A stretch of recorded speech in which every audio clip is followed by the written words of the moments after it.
Hi అండి. ఎలా ఉన్నారు? నేనైతే చాలా చాలా సూపర్‌గా ఉన్నాను. ఈరోజు ఎల్లిపాయ కారము ప్లస్ ఎగ్స్ చేసుకుందాము.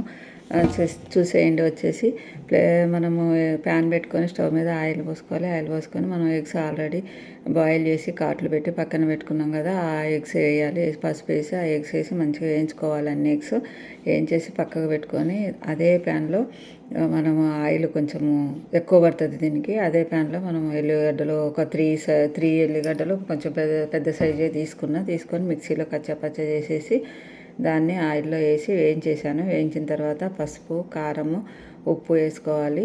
ధనియాల పౌడర్ కూడా కలుపుకోవాలి.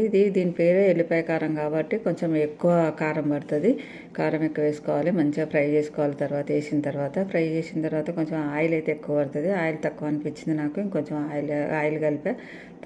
ఆయిల్ కలిపిన తర్వాత ఒకసారి కలుపుకొని ఎగ్స్ వేసుకొని కలుపుకొని అన్నంలో కలుపుకొని తినేసేయటమే. చాలా బాగుంటుంది టేస్ట్. కొంచెం తినే ముందు నిమ్మకాయ కలుపుకోండి. చాలా బాగుంటుంది. Okay bye. మీరు ట్రై చేసి ఎట్లుందో చెప్పండి. Bye friends.